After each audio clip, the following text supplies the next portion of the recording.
Hi everyone, welcome to our webinar today. The topic for today's webinar is Solar with Justice, Recommendations for State Governments. This webinar is being presented by the Clean Energy States Alliance, also known as CESA.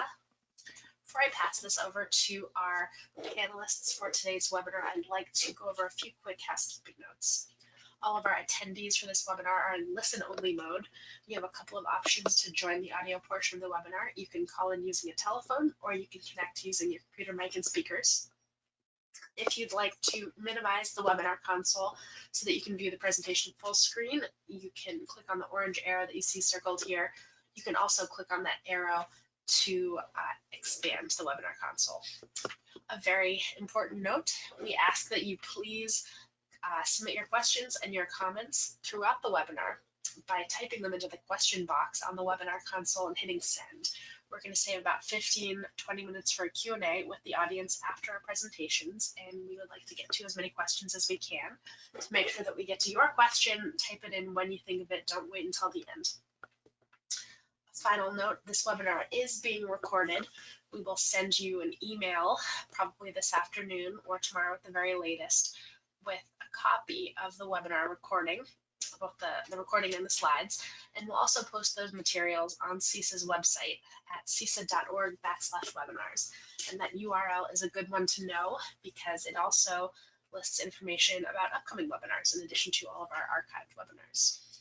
So with that, I'd like to pass it over to our host for today's webinar, Nate Hausman. Nate is a project director here at the Clean Energy States Alliance, and he is going to get us started. Great, thank you, Samantha. Before I begin, just a quick note about the Clean Energy States Alliance, or CESA, as we often call it. We are a national nonprofit coalition of public agencies and organizations. We collectively work to advance clean energy. And CESA is made up of mostly state agencies, so you can see the logos of our members on this slide. This webinar is featuring content from our Solar with Justice report, which we released last month. We did a webinar providing an overview of the report last month. 2 weeks ago, we had a webinar focused on recommendations made in the report for community organizations. Recordings of both of those prior webinars are available on CESA's website. And today's webinar, of course, is focused on recommendations made in the report for state governments, how states can advance solar for under-resourced communities and ensure that it provides tangible financial and wealth building benefits to people in these communities. So with us today is a very esteemed speaker, my boss, and the lead author of the Solar with Justice report, Warren Leon. Warren is the executive director of CESA. He oversees the organization's day-to-day operations and leads strategy development. He has produced many reports for CESA, including Returning Champions, State Clean Energy Leadership since 2015. Prior to working for CESA, he was the director of the Massachusetts Renewable Energy Trust, executive director of the Northeast Sustainable Energy Association, and deputy director for programs at the Union of Concerned Scientists. He holds a PhD from Harvard University. With that, I'll pass it over to you, Warren. Take it away. Hey, thanks very much, Nate. I'm happy to be here to talk about this report today. And I'm going to focus almost all my remarks on the specific recommendations we have for state governments. I'm going to try not to repeat all of the content from the last two webinars, but in case there are some folks on the line who did not listen to either of those two, I'll give a very brief picture that puts the state government recommendations into the broader context of the report. This report, Solar for Justice, we believe is different in several ways. First of all, it was produced by a diverse team that worked together to explore solar in under-resourced communities. We had folks from a variety of backgrounds and areas of expertise, and we tried to look at the topic of solar in under-resourced communities in a comprehensive way that took lots of perspectives into consideration. In producing our report and doing our research, we interviewed a lot of experts across the country. We conducted 76 interviews with 82 people, and that does not include the interviews we did for the case studies in the report. So that was additional interviews.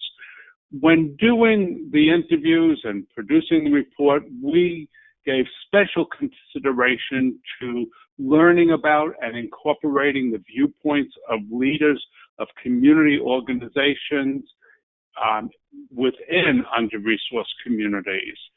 For example, as you could see in the picture here, we did a kickoff workshop with community leaders from around the country, and we held that in Atlanta almost a year ago today. In addition, the report makes clear recommendations. We tried not to just create a laundry list of every possible thing one could do to advance solar for low and moderate income households, but instead tried to suggest what we thought the most important things to do were. And for your benefit, you could see here a list of the authors of the report, several of us from the Clean Energy States Alliance, representatives from Jackson State University, the Partnership for Southern Equity, Polos Analysis, University of Michigan, the Solutions Project, and the Nathan Cummings Foundation, which not only provided funding for the report, but also participated actively in shaping the research and the findings. The report itself is divided into two parts. There's the first section, which is background, provides the context for understanding our recommendations, and the second half, which actually has the recommendations. The background section starts with a chapter on the challenges that under-resourced communities face. And it talks about how some of those economic and political and social challenges can be addressed and can be improved by installing solar in under-resourced communities. But it's not easy. There are lots of obstacles to implementing solar. The most obvious one is that folks who are low and moderate income don't have a lot of money in the bank to be investing in solar. But on top of that, there are a bunch of other obstacles, everything from the fact that a high percentage of low-income residents are tenants and rather than homeowners, and as tenants, they don't control their own roofs, to the fact that marketers are often hesitant to market in under-resourced communities. There are issues with credit scores. There are issues with some of the rules from the Department of Housing and Urban Development, which mean that if someone installs solar or participates in the solar project, they could have some of their HUD housing allowances cut. All those obstacles need to be addressed in order for solar to reach its potential. The third chapter in the background section in the report talks about the importance of community empowerment. And that's a very important topic for this report as a whole. And the reason for that is when we were talking to the folks who represent community organizations, represent the environmental justice community, they want solar not just to bring megawatts of clean power to their communities, not just to lead to bill savings, but perhaps even more than either of those things, solar, they would like to see solar being a vehicle for giving more control to the community, more empowerment to the community, and being a vehicle for wealth building within the community. The second part of the report starts with a chapter with some general findings and then chapters targeted at specific groups such as state governments, and that's what we're going to focus on today. But before talking about the specific recommendations for state governments, I want to talk about a few of these top 10 general findings and how they relate specifically to the role of state governments in promoting solar in under-resourced communities. Our first recommendation in the whole report is that partnerships involving trusted community organizations are essential.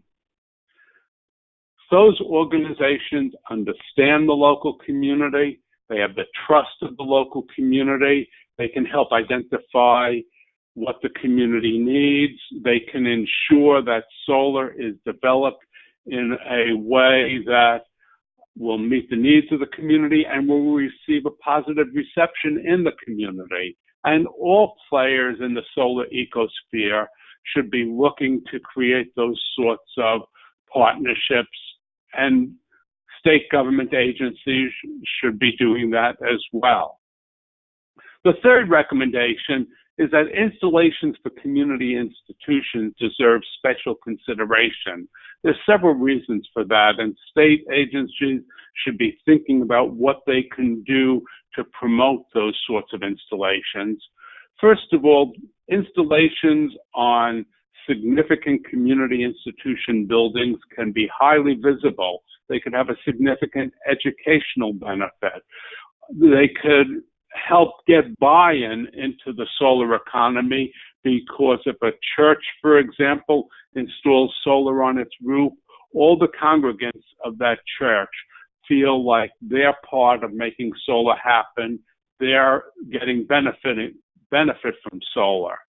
And on top of that, in a case where there are lots of folks who are tenants who can't easily put solar on their own roofs, community institutions, by installing solar and having their utility bills go down and having more money available for their prime mission, that's a way to bring benefits to a large number of community members, the folks who benefit when that community institution has more money for its core mission. Number 5, financial risk needs to be minimized for LMI households and community organizations. And that's because those households and organizations don't have a lot of money in the bank. If they experience a negative financial downturn, it can cause a financial crisis for that household. If I'm a solar developer and I'm going to market solar in a wealthy community and I have a deal that has a 90% chance of saving that household some money on their electricity bills, and there's a 10% possibility, for example, that something could go wrong and the household would lose money. For the well-to-do person, that's a great bet to take, a 90% chance that you're going to save money. Well, for a low-income household, that may not be a good bet, because even a 10% chance of having a financial loss may be an unacceptable risk. It may put too great a burden on that household. And in the recommendation 6, which I'll come back to a little later, it's one of the reasons why when we talk about doing solar for under-resourced communities, strong consumer protection is crucial. We need strong measures in place that help limit the chance that households will be encouraged to take on unnecessary and unreasonable financial risk. The 7th general finding, and the last one I'll discuss, is that shared solar projects can play a useful role, but they're not a panacea. First, let me mention that in this report, we very consciously use the term shared solar and not community solar. By shared solar, we mean a large solar project where a large number of people buy subscriptions into it and get some electricity from it. Now, a lot of folks call that community solar. That's the term used by the solar industry, by utilities, by the federal government, but the term's confusing. And part of the reason it's confusing, for folks who are community organization representatives within under-resourced communities, they mean something very different when they talk about community solar. When they talk about community solar, they mean a project that's in the community, that's controlled by the community, that's benefiting the community. It might not be a subscription project at all. Some of them, when they think about an installation on the roof of the local food bank that's owned completely by that food bank, they would call that a community solar project. And so people have different definitions of community solar, and if you use the term, it can be very confusing. So in the report, we didn't use that term at all. And that gives me now an opportunity to turn back to the topic of shared solar. And sometimes this has been presented as the ideal and best way to bring solar to low and moderate income communities. And indeed, it's part of the solution. It can be a useful thing, but it's by no means a panacea. It's not a one-size-fits-all. And there are some problems with it when we talk about using that as the only method to bring solar to LMI communities. First of all, there are a lot of project developers who aren't interested in recruiting LMI subscribers to their community solar or shared solar projects. Part of the reasons for that is that low credit scores can be a barrier for LMI households qualifying for participation in a shared solar project. And on top of that, sometimes the types of contracts people have been asked to sign when joining a shared solar project are the types of contracts that may have things like cost escalators or requirements to stay in the project for a certain number of years, and those can create too great a financial risk for the LMI subscribers. And on top of that, a shared solar project does not necessarily achieve community empowerment. If there's a project in a distant location with people from 10 different communities subscribing to it, that's not leading to local community control, local community empowerment. From the standpoint of the environmental justice community, from the standpoint of community organizations in under-resourced communities, the ideal shared solar project is one that first provides significant bill savings, that's nearly risk-free for LMI subscribers, meaning they can withdraw at any time for whatever reason. It's located within the subscriber's community, and organizations and residents within that community have an active role in deciding on project planning, project siting, project development. Now, one useful strategy for a shared solar project can be to have an anchor tenant. And what I mean by that is, let's imagine there's a project that's going to be a 6 megawatt project. What the project developer can do is find a business or an institution that's willing to take 3 megawatts of that 6 megawatt project. And by taking such a big share, that can bring down the cost for everybody else participating. And on top of that, the anchor tenant agrees to allow their share of the project to rise and fall as necessary. If there's a month in which a significant number of LMI subscribers withdraw from the project, well, maybe the anchor tenant, instead of taking 3 megawatts of power, they take 3.5. And then as more LMI subscribers come back into the project, their share goes down again. And there are some nonprofit organizations that have developed projects using an anchor tenant, and it's a good approach. But it's not going to be used widely enough to bring shared solar to a large number of LMI households without a state or utility playing a significant role.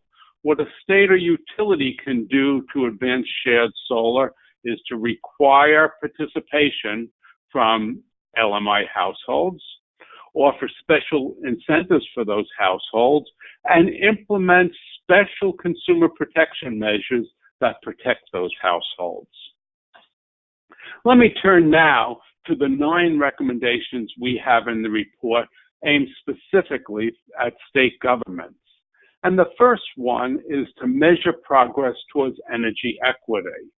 It's always easier to develop and implement a good program if you have good data that allows you to understand the situation you're faced with and allows you to design something that's actually going to meet the real need out there in the real world.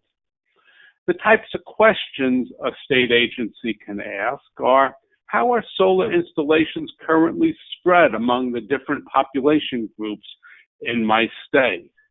Is progress being made in bringing all population segments into the solar economy? And when a new program is established, the state can be asking, is that state program having the desired effect? There are 2 different ways one could go about measuring this progress. One is to design and implement a standalone research study that starts from scratch. That's what the California Energy Equity Indicators did. It's an annual report. It's very good in terms of keeping track of energy equity indicators in that state and looking year to year to see if there's been any progress. Other states could emulate that approach. But if a state has limited resources, it could try a more modest approach, and that is to collect the information that's already been compiled by various research organizations, see what you get from those compilations, and then supplement it with some narrowly focused additional research. In the report, we mentioned a number of research studies that can be used in terms of creating this sort of progress measure for a state, but let me just mention 3 of them here. One is Lawrence Berkeley National Lab has produced and will again produce a report called Income Trends of Residential PV Adopters. The U.S. Department of Energy has something called Low-Income Energy Affordability Data, or LEAD. That's a website with a lot of good information on it. And the National Renewable Energy Lab that has a Solar for All map that's also useful. Now, measuring and evaluating solar equity progress need not be costly, but it's a vital first step towards formulating effective policies and programs. Our second recommendation is to make sure pro-solar state policies are in place. It's really hard to have a robust and effective program for LMI solar in an environment that is not friendly or conducive to solar development generally. There needs to be a good pro-solar environment in the state. But that's not enough. A positive policy environment for solar development is necessary, but it's not sufficient. There needs to be some special incentives and policies aimed specifically at the LMI market. The types of things we have in mind are targeted grants, targeted loan programs, higher rebates. If there's a rebate program, higher rebates for that share of participants who have low or moderate incomes. If there's a loan program, lower interest rates for that share of the participants who are low or moderate income. And there's also another type of incentive that can be very useful. Even if there are some friendly grant or loan programs, that doesn't necessarily mean that solar companies and lenders will actively move into and market in under-resourced communities. They may feel that it's too hard to succeed in those communities. And so what a state sometimes needs to do is to create some incentives that attract solar companies, attract lenders, and make it appealing to them to operate in under-resourced communities. Our fourth recommendation is to leverage private capital. There are really three sources of funding for solar in under-resourced communities. The first is state government funding, and as I was just talking about, that is probably necessary, but that alone can't pay for solar in an LMI community. The second source of funding is the folks within the community themselves, but to the extent to which they have low incomes, they don't have a lot of money to put into the development. And so it's good to find ways to bring some other private capital into the development process. And states can use things like loan loss reserve funds, loan guarantees, other credit enhancements. They could create green banks, financial partnerships, some strategy that will bring some additional private capital into the LMI market. Having said that, it's not true that every project in an LMI community requires credit enhancement. There can be some institutions in the community that are able to support solar development without any special incentives. And a state agency needs to think about how to spend its money in a way that provides extra benefit and extra incentives when needed, but doesn't provide it when it's not needed. The fifth recommendation is to work with and help community organizations. I talked already about the importance of working in partnership with community groups, and state agencies can do this very explicitly in a very conscious way. They can bring community representatives into the program design process. They can do this by working with community groups one-on-one. They can create an advisory committee. They could create a working group. And then as a next step, they could provide community groups with training and funding to help those groups put together plans for solar projects. And then in the next step, after those groups have developed plans for solar projects, they can provide funding for those projects. In the report, we have a case study from Energy Trust of Oregon, and the case study is called Energy Trust of Oregon Engages Community Groups to Create Replicable Solar Development Models.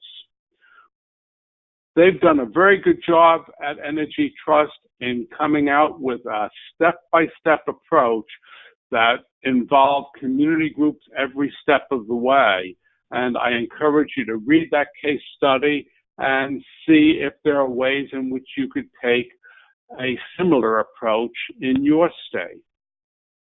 Our sixth recommendation is to bring LMI issues into Public Utility Commission proceedings. There are a lot of different ways that this could be done. First of all, as has been done in California, a state can require the PUC to integrate equity issues into their proceedings.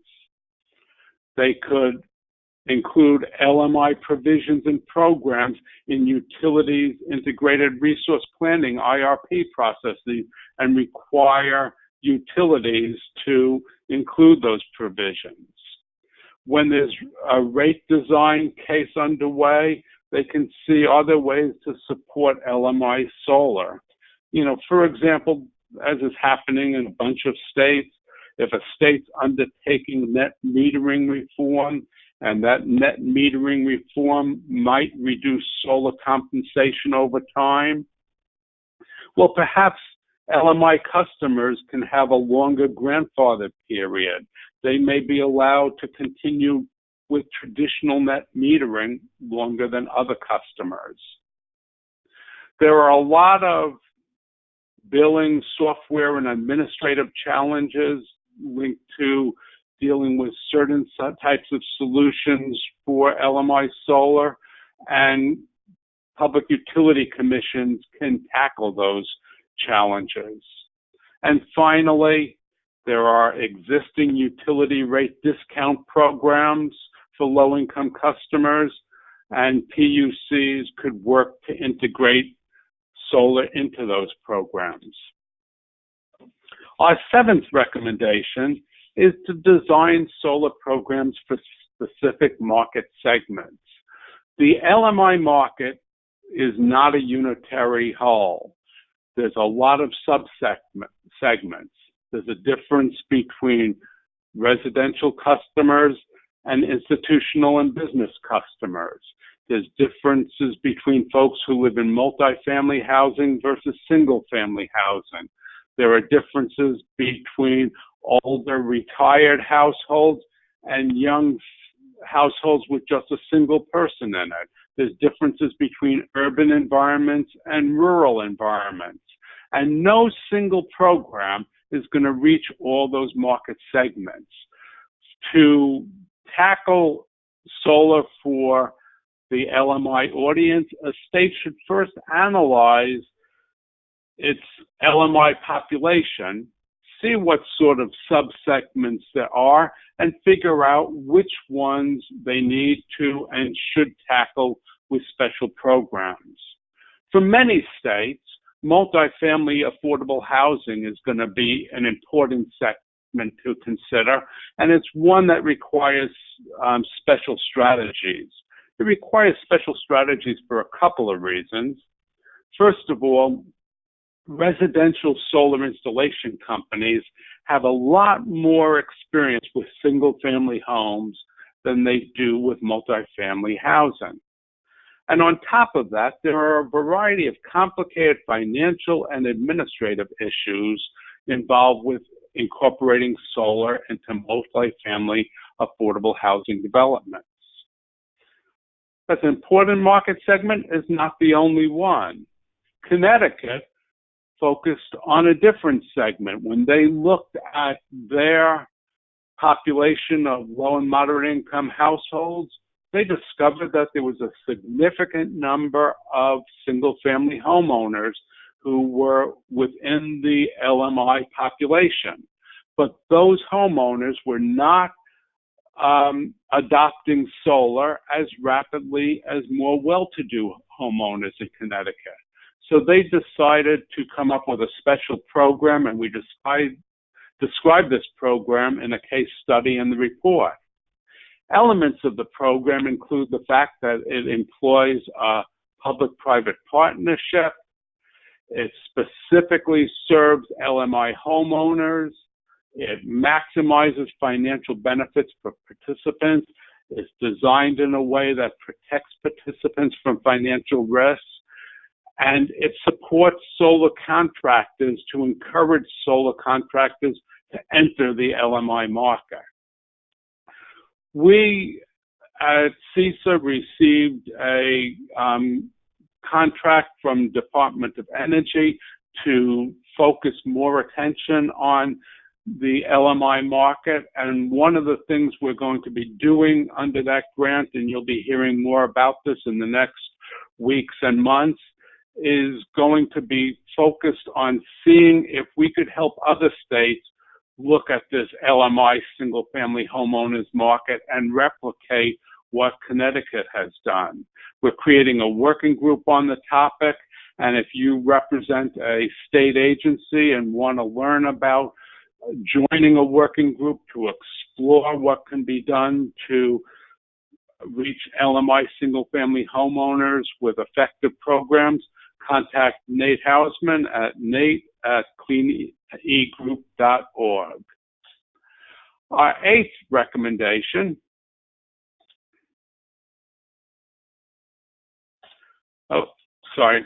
went too far. Our eighth recommendation is to ensure financial benefits reach LMI households. It's not enough to just have a program that ends up with megawatts in under-resourced communities. there needs to be some clear measure that shows that the residents of those communities are actually benefiting. When creating a new program, a state agency can assess how the financial benefits will flow and to whom they'll flow. If a state is putting some special incentives or policies in place, it has some leverage to ensure that the LMI community benefits. It can see how will tenants benefit, how will HUD housing assistance and LIHEAP benefits be affected. Are there ways in which residents will get non-monetary benefits such as energy resiliency? And the state could require solar companies to guarantee financial benefits if that company wants to participate in a state program that includes special LMI incentives. If there's a program that's going to focus on affordable housing, it can require the developers of that housing to ensure that tenants will benefit and show to the state how they'll benefit in order for that housing developer to receive special state incentives. Our last recommendation for states is to impose high consumer protection standards. States have an important role in ensuring that there aren't bad actors who are taking advantage of folks in under-resourced communities, and also helping residents of under-resourced communities have the information they need to make wise decisions. A number of states have set up policies where they require certain contract disclosures before someone enters into a solar contract with a project developer. And we've written a report called State Contract Disclosure Requirements, which talks about what different states around the country have done. It shows sample forms. It's the type of thing more states can and should do. The types of things that can be included is there can be regulations related to solar contracts that require certain performance guarantees, require warranties, service statements, other consumer protections. States can also allow consumers to have a grace period for withdrawing from a solar contract. So if you sign it, you get 3 days to withdraw before the contract takes firm place. States can make sure that there are clear, well-publicized avenues for consumers to report problems they're having with a solar contractor. And state consumer protection measures like that don't just benefit LMI households, they benefit all solar customers. But they're especially important for LMI customers who have limited ability to absorb an unexpected financial loss. So those are our 9 recommendations for states. But in the chapter for states, we also have another component. We talk about different state initiatives that we think are successful and beneficial in various ways, and we encourage other states to replicate them. I talked about the 2 extended case studies we have of Oregon and Connecticut, but we have 8 other programs that we describe more briefly in the report, and they're all listed here. So that's the sections of the report focused on the state. I very much now welcome your questions, but not just today. We welcome your ideas going forward. We're going to keep working on this topic. If you have suggestions for what we can and should be doing, things you think we got wrong, ways in which we could help you, we'd like to hear from you. But let me turn it over to Nate for questions at the moment. Great, thank you, Warren. And I do want to remind folks that if you do have questions, you can type those into the questions, the box on your screen. We do have a few questions already, and so the first one, this came up in the incentives section, so I'm going to interpret this a little bit. The question is, have you seen any net metering installing in LMI communities? And I think the question is geared toward incentives tied to net metering rates for LMI communities.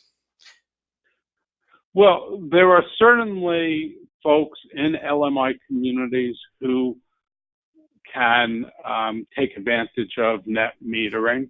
And, you know, sometimes it can be a case where there's a household that could participate in have an installation on their home that, if it's done through a third-party ownership system where the household is not having to pay up front for the cost of the installation, where net metering alone plus the federal tax credit that the third-party owner is getting is enough to make that project worthwhile. Sometimes what's needed is for the solar development company to have a flexible attitude towards credit scores and look at other alternative ways for a household to qualify for participation beyond just credit score. And I might add that that in Massachusetts, at least, they have a smart incentive program where I know and that's an all-in-one incentive program that includes a net metering rate. And as part of that, there is an adder for low-income generation units. So that is an example of a program that has, as part of tying in net metering into, specifically with an incentive for low and moderate income customers, or in that case, low income customers.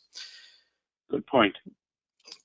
Next question. Can you provide, this is also related to incentives, and recommendation 3, can you provide specific examples of incentive structures to attract investors and lenders to become active in under-resourced communities? Examples of programs already doing this? Well, one example, and probably the best example, is the Connecticut Green Bank one I mentioned before. That's a case where they provided very clear incentives for companies to enter the market. They said to companies, if you participate in our LMI solar program, you could qualify for some marketing assistance. You could potentially qualify for some investment from the Connecticut Green Bank. And sometimes the role the state can play, like they did in Connecticut, is through helping to market. In Connecticut, they partially did that through Solarize, which was and is a community-based marketing program. And there are other states that have done Solarize as well. And by supporting Solarize and then picking communities that have significant numbers of LMI households, the state can attract companies to market to those particular communities.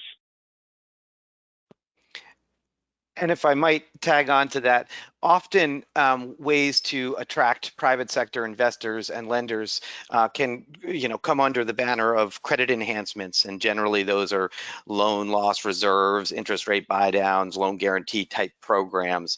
In some ways, on-bill financing programs like Hawaii's can sort of function in a similar way, but I know the Massachusetts Solar Loan Program has some of those credit enhancements in place as well.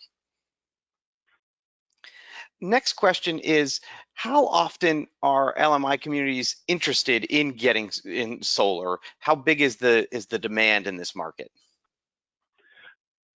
Well, there's sort of two different ways to judge that. How much interest is there in a general way within LMI communities? I think there's tremendous interest, and we saw that through the participation of all the community groups in our research process. A lot of, and basically there are, sort of two different reasons for this. One is community groups realize that solar is a growing industry. They realize the importance of tackling some of the environmental and climate change issues we face, and they want to be part of the solution. To the extent to which solar is a growing industry, they link it to the potential for more jobs in their community. So there's great interest in a general way. The problem is when push comes to shove, and translating that general interest into near-term action, there are several problems. First of all, the communities face a lot of competing demands on their time, a lot of other things they're trying to tackle within the community. They often have community organizations have low budgets, so they can't sort of jump into solar development in a big way. And they may be less familiar with solar technology and have less contact with the solar industry than individuals and organizations in other locations, just because there's been less activity up till now within the LMI communities. So there's a lot of general interest, but to really translate that general interest into action, there really needs to be special outreach, special incentives, and special attention. Great, thanks. Next question, if not rooftops, where else can you install community or shared solar, especially in an urban area? Well, the thing with urban areas, there are cities and cities. Sometimes when we think of urban areas, the immediate image we all have is like downtown New York with skyscrapers and buildings right next to each other and not very much open space. But in a lot of cities, in most parts of the country, there is some open space available. There are community institutions that have some extra land. There are parking lots. There may be things like former landfills or current landfills that can converted to community solar projects. There can be parking lots where you can have solar using awnings where people can park underneath. So there are approaches that can work. In some cases, you maybe need to go a little further afield, but there can be a link between a city and a next door area. When we were meeting down in Atlanta to talk with community groups about this, and a number of the folks there were representing African American communities from the South, what they said was one big issue is there are a lot of African American farmers in the South who are struggling to maintain their farms and keep going. Well, doing a community solar on the farm of an African American farmer and linking it to a particular community, urban community nearby, can be a way to get some land, help a farmer, and still keep that community empowerment nexus. And I will also add, especially in relation to state governments, that states or any public actors, municipalities perhaps too, often are the owners of land, either in the form of parks or buildings themselves. And so states and municipalities can use that to use those spaces to set up shared solar type programs, and they can either themselves serve, as Warren mentioned, the anchor tenant, the anchor model. Public entities can themselves serve as those anchors, or help the process of customer acquisition and the churn of customers in a shared solar type arrangement. The next question is a question about challenges with local utilities. And so the question is, an issue in a discussion we've had is a limit of 100 kW imposed by a local utility. What are some strategies to get past those kinds of issues with utilities? Well, that's very hard to address in a generic way. I probably need to know more about the situation with that particular utility and why they're limiting things to 100 kilowatts. Is it something having to do with the capacity of the distribution lines in that particular community, or is it just the utility is trying to use an excuse to avoid solar development? In the first case, the problem needs a technical solution.